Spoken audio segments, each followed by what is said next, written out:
నమస్కారం. రుచిర ప్రబంధాలు అనే శీర్షిక కింద శ్రీ బాలాంత్రపు వెంకటరమణ గారు వ్రాసిన మనుచరిత్ర పరిచయము శ్రవణము చేసే ప్రయత్నాన్ని చేస్తున్నాం.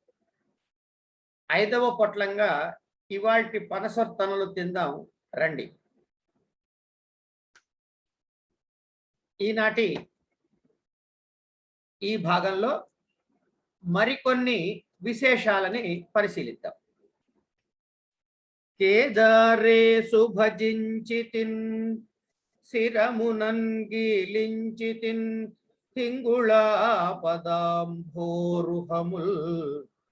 ప్రయాగ నిలయుం పద్మాక్షు సేవించితిన్ యాదోనాథ సుతా కళత్రు బదరీ నారాయణుం గంటి ఈ ఆదేశంబననేల చూచితి సమస్తావకాశంబులన్.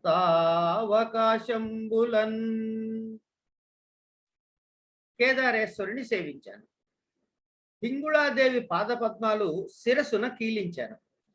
శిరస్సు ఆంచి నమస్కరించానని ప్రయాగ నిలయుడైన పద్మాక్షుణ్ణి భజించాను. బద్రీనారాయణుడు క్షీర సముద్రరాజ తనయ యొక్క పతిని దర్శించాను. యాదస్ నీరు, యాదోనాథుడు సముద్రుడు, యాదోనాథుని సుత లక్ష్మీదేవి, లక్ష్మీదేవి కళత్రముగా భార్యగా కలవాడు విష్ణుమూర్తి. ఈ దేశము ఆ దేశము ఏమిటి? అన్ని దిక్కుల అన్ని భాగాలను అన్ని ప్రాంతాలను చూశాను. సమస్త ఆశా దిక్కు, అవకాశంబులన్ ప్రాంతంబులన్ మధ్య భాగాలను. వచనం అది ఎట్లుండే వినుము. గృహస్థరత్నంబ లంబమాన రవి రథ తురంగ శృంగార చారు చామర ఛటా ప్రేక్షణ క్షణోద్గ్రీవ చమర సముదయంబగు నుదయంబున గల విశేషంబు శేషఫణికినైన లెక్కింప శక్యంబే. అంధకరిపు కంధరావాస వాసుకి వియోగ భవ దుర్వ్యాథా భోగ భోగిని భోగ భాగ పరివేష్టిత పటీర విటపి వాటికా వేల్లాదేల లతా వలయంబగు మలయంబును గల చలువకు విలువయ్యది. అకటకట వికట కూట కోటి విశంకట శృంగాటకాధౌకమాన జరదిందు బింబ గళదమృత బిందు దుర్ధినాద్రీకృత సల్లకి పల్లవ ప్రభంజన పరాంజన హస్తి హస్తంబగు నస్తంబున గల మణి ప్రస్తరంబుల విశ్రాంతిం జింతించిన మేనంబులక లిప్పుడుం బొడబెడు. స్వస్వ ప్రవర్తిత వర్ధిష్ణు ధరణీరుహ సందోహ దోహద ప్రధాన సబాన ఖేల దైల విల విలాసిని విలాస వాచాల తులా కోటి కలకలాహూయమాన మానస మదాల సమరాళంబగు రజత శైలంబు నోలంబులం గాలగళు విహార ప్రదేశులంబులం గన్న సంస్కృతి క్లేశంబుల్ వాయవే. సతత మదజల శ్రవణ పారాయణైరావణ విషాణ కోటి సముట్టంకిత కటక పరిస్ఫుర కురువింద కందల వ్రాత జాతాలత శంక పసర్పదద్రభము భ్రమీ విభ్రమ దురంధరంబగు మేరు ధరాధరంబు శిఖరంబుల సోయగంబులు గలయం గనుగొనుట బహుజన్మకృత సుకృత పరిపాకంబునం గాక ఏల చేకూర్చ నేర్చు. ఎన్నేటి మహాద్భుతంబు ఈశ్వరానుగ్రహంబున అల్పకాలంబునం గనుగొంటి అనుటయు నీషదంకురిత హసన గ్రసిష్ణు గండ యుగళుండగుచు ప్రవరుండ తనికిట్లనియే. పై వచనానికి వివరణ. అది ఎట్లుండే వినుము. గృహస్థరత్నంబ లంబమాన రవి రథ తురంగ శృంగార చారు చమర ఛటా ప్రేక్షణ క్షణోద్గ్రీవ చమర సముదయంబగు నుదయంబు గల విశేషంబు శేష ఫణికైన లెక్కింప శక్యంబే. అన్నీ చూశాను అనే మాట అలా ఉంచు. ఓ గృహస్థరత్నమా, గృహస్థులలో గొప్పవాడా. ఉదయ పర్వతము మీద తూర్పు కొండ ఉండే విశేషాలు వర్ణించి చెప్పాలంటే 1000 నాల్కల ఆదిశేషునికైనా శేషఫణికి లెక్కింప శక్యమా? ప్రొద్దుట్టే సూర్యుడి చేతికి అందుతున్నంత ఎత్తులో వేళ్లాడుతుంటే అతడి రథతురంగాలకు అలంకారాల కోసం కట్టిన అందమైన శృంగార చామర సముదాయాన్ని ఛటా చూసి ఆ క్షణంలోనే మెడరెక్కించే ఉద్గ్రీవ చమర మృగాలు ఆ కొండ మీద గుంపులు గుంపులుగా ఉంటాయి. అంధకరిపు కంధరావాస వాసుకి వియోగ భవద్దుర్వ్యాధ భోగ భోగిని భోగ భాగ పరివేష్టిత పటీర విటిప వాటిక వేల్ల దేల లతా మలయంబగు మలయంబునం గల చలువకు విలువ ఎయ్యది. మలయ పర్వతం మీద ఉండే చల్లదనానికి విలువ కట్టగలమా? ఆ కొండ మీద గంధపు చెట్లు బారులు తీరి ఉంటాయి. విటపం కొమ్మ, విటపి చెట్టు. ఆ చెట్లకి అల్లుకుని ఏలకు తీగలు వేళ్ళ ఏలా లత వలయంబు వలయాలు వలయాలుగా దట్టంగా వ్యాపించి ఉంటాయి. ఆ గంధపు చెట్లకే ఆడపాములు పడగలతో పరివేష్టించి ఉంటాయి. భోగము పడగ, భోగి మగపాము, భోగిని ఆడపాము. అయితే ఆడపాములు ఎందుకని అలా పడుకుని ఉన్నాయి అంటే భరింపశక్యం కాని పెను బాధతో దుర్వ్యధ ఆభోగము తీవ్రత అవి అలా చుట్టుకుని పడుకున్నాయి. ఏమిటి ఆ బాధ అంటే ఆడపాములకి భర్త వాసుకి అతడు శివుడి కంఠాన్ని అలంకరించి ఇప్పుడు కైలాసం మీద ఉన్నాడు. ఆ వియోగంలో కలిగిన బాధ ఇక్కడ ఆడుపాముల్ని నిశ్చేష్టపరుస్తోంది. అంధకరిపుడు అంధకాసురుని సంహరించిన వాడు శివుడు. కంధర కంఠము, కంధర ఆవాస వాసుకి. అకటకట వికట కూట కోటి విశంకట శృంగాట కౌధాకమన కమాన కౌధాకమాన జరదిందు బింబ గళదమృత బిందు దుర్ధినాదీకృత సల్లకి పల్లవ ప్రభంజన పరాంజన హస్తి హస్తంబు నస్తంబునంగల మణి ప్రస్తరంబుల విశ్రాంతిం చింతించిన మేనంబుల కలిప్పుడుంబొడిమిడు. పశ్చిమ దిక్కున అస్తాచలం ఉంది. దాని మీద మణి ప్రస్తారాలు పెద్ద పెద్ద మణిశిలాతలాలు ఉన్నాయి. వాటి మీద నేను తీసుకున్న విశ్రాంతిని తలుచుకుంటే చింతించినన్ ఇప్పుడు కూడా శరీరం నిండా మేనన్ పులకాంకురాలు పొదుగుతున్నాయి. అక్కడ ఉండే చలదనం ఇంకెక్కడా దొరకదు. ఎందుకంటే అస్తపర్వత శిఖరాగ్ర భాగాలు చాలా ఎత్తుగా ఉంటాయి. విశంకట చత్వారాలలో శృంగాటకం 4 దారుల కూడలి.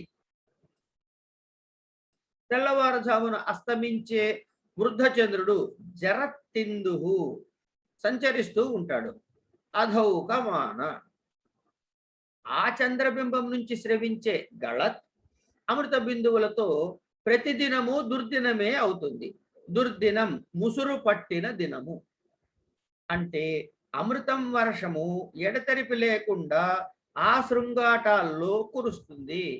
అందువల్ల ఆ పర్వతం మీద ఉన్న సల్లకి వృక్షాల పల్లవాలు అందు చెట్ల చిగుళ్ళు ఆర్ద్రంగా ఉంటాయి. ఆర్ద్రీకృత పల్లవాలను తెంచుకొని తినటానికి ప్రభంజన పర పశ్చిమ దిగ్గజం అంజన హస్తి తొండము సాచుతూ ఉంటుంది. అటువంటి పశ్చిమాద్రిని తలుచుకుంటే ఇప్పటికీ మేను పులకరిస్తుంది. 8 దిక్కులు 8 ఏనుగులు ఉండి భూగోళాన్ని మోస్తున్నాయని ప్రాచీనుల విశ్వాసం. వీటినే అష్ట దిగ్గజాలు అంటారు. పశ్చిమాన ఉండే దిగ్గజానికి అంజనం అని పేరు. అష్టదిగ్గజాలు ఐరావతం తూర్పు, పుండరీకం ఆగ్నేయం, వామనం దక్షిణం, కుముదం నైరుతి, అంజనం పడమర, పుష్పదంతం వాయవ్యం, సార్వభౌమం ఉత్తరం, సుప్రతీకం ఈశాన్యం. కొన్ని పురాణాలలో అష్టదిగ్గజాల పేర్లలో 1-2 మార్పులు ఉండవచ్చును. గమనిక: ఆధునిక విజ్ఞాన శాస్త్రం 8 మేజర్ టెక్టోనిక్ ప్లేట్స్ ని నిర్ధారించింది. అవి African plate, Antarctic plate, Australian plate, Eurasia plate, Indian plate, North American plate, Pacific plate, South American plate. ఏ విధముగా విభజిస్తామో అన్న దానిని బట్టి నేటి శాస్త్రజ్ఞులు వీటిని 7 లేక 8 టెక్టోనిక్ ప్లేట్లుగా విభజించారు. హిందూ పురాణాలలో భూగోళాన్ని 8 దిక్కులా మోస్తున్న అష్టదిగ్గజాలు కదిలినప్పుడు భూకంపాలు వస్తాయి అని చెప్పబడింది. ఆధునిక విజ్ఞాన శాస్త్రం ప్రకారం భూకంపాలు రావడానికి ఈ ముఖ్యమైన 8 టెక్టానిక్ ప్లేట్స్ కదలటం కూడా ఒక కారణం. ఇప్పుడు మనకు అందుబాటులో ఉన్న ఆధునిక శాస్త్ర పరిజ్ఞానం అందుబాటులో లేని కాలంలో మన పూర్వీకులు ఇలాంటి విషయాలను ఎలా ఊహించారు అని ప్రశ్నించుకుంటే ఆశ్చర్యం కలుగుతుంది. టెక్టానిక్ ప్లేట్స్నే మన పూర్వీకులు అష్టదిగ్గజాలు అని భావించారా? ఇలాంటి విషయాలు వైజ్ఞానికులు, పురాణ పండితులు కలిసి పరిశోధిస్తే బాగుంటుంది. టెక్టానిక్ ప్లేట్స్ వివరాలు ఈ లంకెలో చూడవచ్చును. అక్కడ ఈ లింక్ ఈ నెట్లో ఎక్కడ చూడొచ్చో ఆ లింక్ ఇవ్వబడింది. స్వస్వ ప్రవర్తిత వర్ధిష్ణుధరీ ధరణీరుహ సందోహ దోహద ప్రధాన సమాన ఖేల దైల బిల విలాసిని విలాస వాచాల తులా కోటి కలకలాహూయమాన మానసమదాల సమరాళంబగు రజత శైలంబునోలంబులంగాలగళు విహార ప్రదేశంబులం గన్న సంస్కృతి క్లేశంబులు వాయవే. ఉత్తర దిక్కున వెండికొండ రజత శైలం ఉంది. దాని చర్యల్లో ఓలములన్ పరమశివుడు విహరిస్తూ ఉంటాడు. ఆ ప్రదేశాలను చూసినట్లయితే సాంసారిక దుఃఖాలు, సంస్కృతి సంసారం, క్లేశాలు తొలగిపోవా, ఓలము రక్షిత ప్రదేశమని తాత్పర్యార్థం చెప్పుకోవచ్చు. ఆ రజత శైలం మీద కలహంసలు మరాళాలు ఉంటాయి.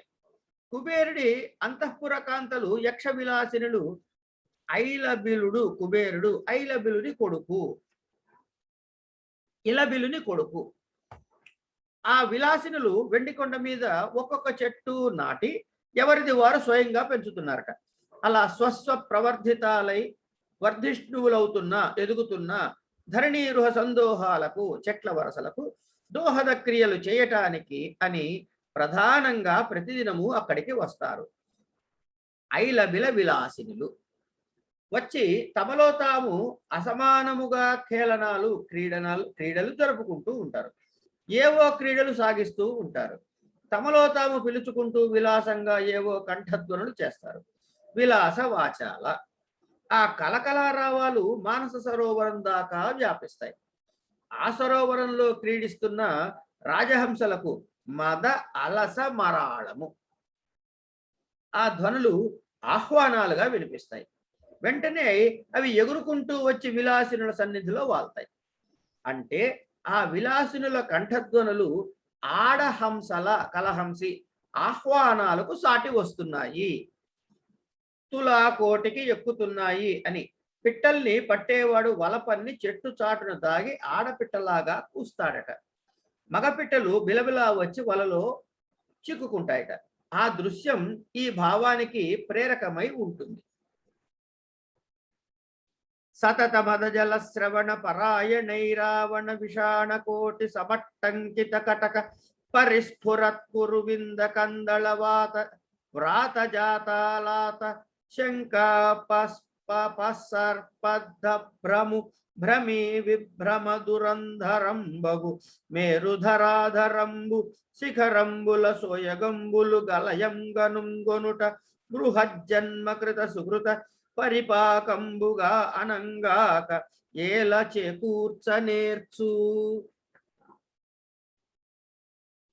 మేరు పర్వత శిఖరాల సోయగాలను పూర్తిగా అన్ని వైపులా చూడగలటం అనేక పూర్వజన్మల్లో చేసుకున్న సుకృత విశేషము పండి పరిపక్వమైనందువల్ల మాత్రమే సిద్ధిస్తుంది.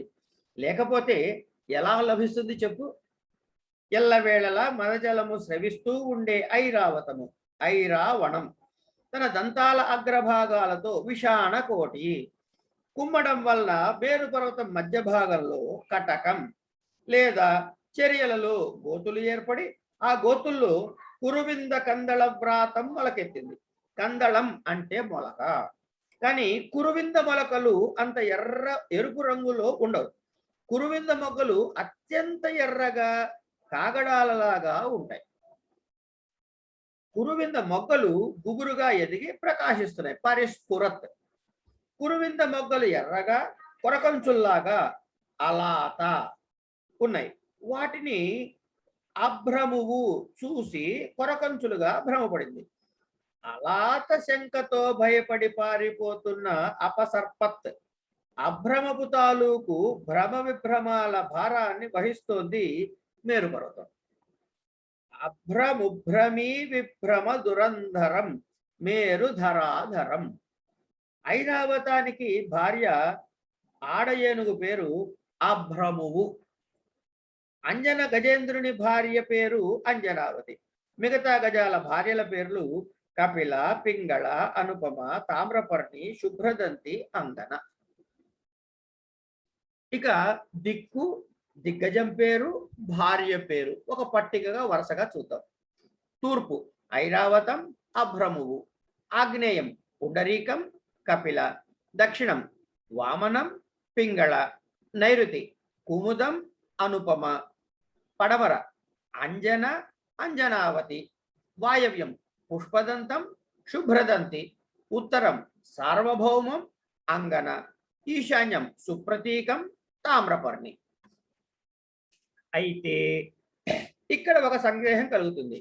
సిద్ధుడు ఉత్తరాన ఉన్న మేరు పర్వత శిఖరాల సోయగాలు వర్ణిస్తూ ఐరావతం తన దంతాల అగ్రభాగంతో కుమ్మడం వల్ల ఏర్పడిన గోతుల్లో కురువింద కందళ వ్రాతం మొలకెత్తింది. ఎర్రగా కాగడాల వలెనున్న వాటిని చూసి అభ్రమువు ఐరావతిని భార్య కొరకంచులుగా భ్రమించి పారిపోయింది అన్నాడు. కానీ ఐరావతం ఉండేది తూర్పు దిక్కున, ఉత్తర దిక్కున కాదు. ఉత్తర దిక్కుపు గజం పేరు సార్వభౌమం, అతని భార్య పేరు అంగన. పెద్దన్న గారు కవితావేశంలో సార్వభౌమ, అంగన పేర్లకు బదులుగా ఐరావత అభ్రములు అన్నారేమో పెద్దలు పరిశీలించాలి. ఎన్నిటి మహాద్భుతంబులీశ్వరానుగ్రహంబున నల్పకాలంబున గనుంగొంటిననుటయు నీషదంకురిత హసన గ్రష్ణిష్ణు గండ యుగుళుండునగుచు ప్రవరుండతనికిట్లనియే. నేను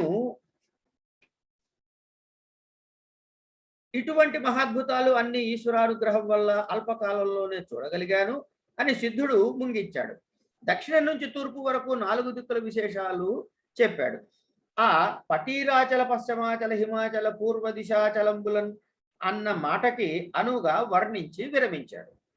అన్ని దిక్కులు, ఇన్ని పర్వతాలు వెళ్ళి చూడాలంటే ఒక జన్మ చాలదే. అటువంటిది అన్ని ఎలా చూడగలిగారు అంటాడేమోనని ఈశ్వరానుగ్రహం వల్ల అల్పకాలంలో చూడగలిగాను అని కూడా చెప్పి ముగించాడు. ఇది వినేసరికల్లా ప్రవరుడి ముఖంలో చిన్న నవ్వు మొలకెత్తింది. ఈషత్ అంకురితం అయ్యింది. ఆ హసనం చెక్కిళ్ల వరకు వ్యాపించింది. హసన గ్రసిష్ణు గండ యుగళుడు అంటే చిరునవ్వు చెక్కిళ్లలో తొంగి చూసిందని. ఆ నవ్వుని అదుపు చేసుకుంటూ, అయ్యా నాదొక విన్నపం, జంకకుండా మీ ముందు ఉంచుతున్నాను. ఇటువంటివన్నీ చూసి రావాలంటే రెక్కలు, ఎరకలు కట్టుకొని ఎగిరి వెళ్ళిన ఏళ్ళు పూళ్ళు పడుతుంది. మీ ముఖం చూస్తుంటే చిన్న వయసు వారిలాగా కనపడుతున్నారు. చిన్న వయసులో అన్ని సంగతి ప్రాయపునన్ అనే సంగతి ప్రాయమునన్ చిరుతదనంబునన్ ముఖం చెప్పక చెబుతోంది. ఆహాహా, మీ మహిమలు మీకే తెలియాలి కానీ మాకు తెలుస్తాయా? తెలుసుకోవటం మా తరమా? ఏమి చెప్పనింకా అన్నాడు. ఈ మాటల్లో ఆశ్చర్యము ఉంది, అవిశ్వాసము ఉంది. ఈశ్వరానుగ్రహంబున స్వల్పకాలంబున గనుంగొంటి అని సిద్ధుడు ప్రత్యేకముగా ఈ అంశం మీదికి ప్రవరుడి దృష్టిని ఆకర్షించాలనుకున్నాడో సరిగ్గా ఆ అంశం మీదికే ప్రవరుడి దృష్టి ప్రసరించింది. ఆ ఈశ్వరానుగ్రహం ఏమిటో చెప్పమని ప్రవరుడి ఆంతర్యం. వెరపక మీకు వనర్తు ఒక విన్నపం అని ప్రవరుడు ప్రారంభించాడు. కనుక సిద్ధుడు అన్నాడు, తప్పేముంది? తెలియని విషయం అడిగి తెలుసుకోవటం, తెలియ చెప్పటం మనటం తప్ప? తప్పేమీ కాదు. వినవయ్య, మేం సిద్ధులం కనుక ముసలితనం జర, రోగం రొష్టు రుజ ఇవి మమ్మల్ని సమీపించడానికి చెనకన్ భయపడతాయి. నా ముఖం చూస్తే చిరుతప్రాయంగా కనపడటానికి కారణం ఇది సుమా అని చెప్పడం. ప్రవరుడి మాటలన్నింటినీ బట్టి అతడు ఆశ్చర్యపోతున్నాడని, తనకి లొంగిపోయాడని సిద్ధుడు గ్రహించాడు. తీర్థయాత్రాభిలాష తెలుస్తూనే ఉంది. అందుకని సిద్ధులం మేం అంటూ ఆధిక్యాన్ని ప్రకటించటం, వినవయ్యా అని చనువుగా సంబోధించటం మున్నూను ఇది సంబుద్ధి కావచ్చు, లోకువ కట్టడము కావచ్చు. ప్రవరుడి మాటల్లో ఎలాగైతే ఆశ్చర్యము అవిశ్వాసము స్ఫురించాయో అలాగే తన మాటల్లో రెండు రకాల భావాలు స్ఫురించేటట్టుగా పలికాడు సిద్ధుడు. కథా ప్రధానం సాగే కావ్యాల్లో సొగసులు నేల మీద సాముల్లాగా ఆహ్లాదపరుస్తాయి. కథను వదిలేసి సాగే కల్పనల్లో సొగసులు నేల విడిచిన సాముల్లాగా ఆశ్చర్యపరుస్తాయి, ఆహా అనిపిస్తాయి. సిద్ధుడు తన ఆధిక్య స్పృహతో కొనసాగిస్తున్నాడు. పరమంబైన రహస్యమౌనైన దాపన్ చెప్పెదన్ భూమి నిర్జర పరం వంశోత్తమ పాదలేపనమను పేరంగల్గు దివ్యౌషధం పురసంబు ఈశ్వర సత్కృపం గలిగే దద్భూరి ప్రభావంబునన్ చెరియుంతున్ భవమాన మానస తిరస్కారిత్వరాహంకృతిన్. ముసలితనము జరలేని వారు నిర్జరులు, దేవతలు.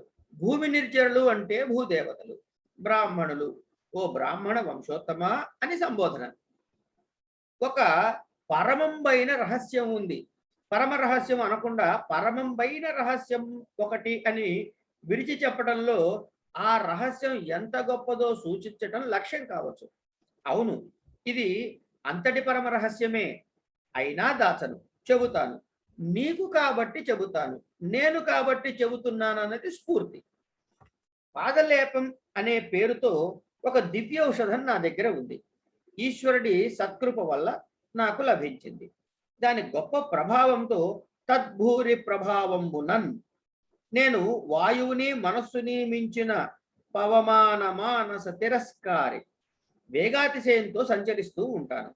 వాయువు కన్నా మనసుకి వేగం ఎక్కువ. అయితే వాయువుకు బలం ఉంది, మనసుకి అది లేదు. అంటే ఈ రెంటిని తిరస్కరించే వేగంతో ప్రయాణించే శక్తిని ఇస్తుంది ఈ పాదలేపనం అని సూచన. ఆశ పుట్టేటట్టు దాని ప్రభావం ఇంకా ఇలా వివరించాడు. దివి బిసరుహ బాంధవ సైంధన సంఘము వెంత దవ్వు దలి దగలే కరుగన్ భువినంత దవ్వు నేమునుర ఠవ ఠవలేక అరుగుదుము హుటాహుటి నడలన్. బిసము అంటే తామర పూలు, దాని నుంచి పుట్టింది బిసరుహం పద్మం. బిసరుహ బాంధవుడు సూర్యుడు. సూర్యోదయం కాగానే పద్మాలు వికసిస్తాయి కనుక సైంధవం అంటే గుర్రం. సూర్యుడి రథాశ్వాలు 7 ఆకాశంలో దప్పిక దగ అనేది లేకుండా ఎంత దూరం దవ్వు పెడతాయో మేమును భూమి మీద అలసట ఠవ అనేది లేకుండా హుటాహుటి ప్రయాణాల్లో వెళ్ళగలం. సూర్యుడు ఆకాశంలో ఈ చివరి నుంచి ఆ చివరికి ప్రయాణిస్తాడు. అలాగే మేము ఒక్క రోజులో భూగోళం మీద ఈ చివరి నుంచి ఆ చివరికి వెళ్ళగలం అని పాదలేపన ప్రభావాన్ని నాటుకునేటట్టు చెప్పాడు. అనినన్ విప్రవరుండు కౌతుక భర వ్యగ్రాంతరంగుండు భక్తి నిబద్ధాంజలి బంధురుండునై మీ దివ్య ప్రభావం బెరుగంగని నా ప్రల్లదనమున్ సహించి మునిలోకగ్రామణి సత్కృపన్నను మీ శిష్యుని తీర్థయాత్ర వలనన్ ధన్యాత్ముగా జయరే. సిద్ధుడి మాటల్లో పాదలేపనం సంగతి వినగానే చెరి ఇంతున్ అనటంలో ఆ లేపనం తన వద్ద ఉన్నది, ఇంకా నేను చేస్తూనే ఉంటాను అనే ధ్వని ఉంది. ప్రవరుడి మనస్సు అంతరంగం కౌతుక భరంతో నిండిపోయింది. ప్రవరుడు విప్రవరుడు కదా, భక్తితో గట్టిగా దండం పెట్టేశాడు. అంజలి బంధం అలా ఉంచే మాట్లాడుతున్నాడు. ఓ మునిలోక గ్రామణి అన్నాడు. గ్రామణి అంటే నాయకుడు, అగ్రగణ్యుడు. ఓ మునిలోక నాయక, మీ దివ్య ప్రభావాన్ని తెలుసుకోలేని నా తప్పుని ప్రల్లదనమున్ సహించండి. నేను మీ శిష్యుణ్ణి. దయచేసి నాతో తీర్థయాత్రలు చేయించి ధన్యాత్ముణ్ణి చెయ్యరు. ప్రవరుడు ఇలా ఇంచుమించు ప్రాధేయపూర్వకంగా అడగగానే సిద్ధుడు అలా తీసి ఇచ్చేశాడు. అనుటయురసలింగము నిడుతన వట్రువ ప్రేప సజ్జదంతపు భరణిన్ నిలిచిన యొక్క పసరది అది యని చెప్పక పూసె తత్పదాంబుజయుగళిన్. ప్రేమతో అల్లిన గుండ్రటి వట్రువ సజ్జ తెరిచాడు. అందులోనే రసలింగాన్ని, బంగారు శివలింగం దాచుకునేవాడు. ఆ సజ్జలోంచి ఒక దంతపు భరిణి తీశాడు. భరిణిలో నిండిచిన ఒక పసరు ఉంది. ఇది అది అని చెప్పకుండా, దాని పేరు చెప్పకుండా ఆ పసరు తీసి ప్రవరుడి పాద పద్మ యుగళానికి 2 పాదాలకు పూశాడు.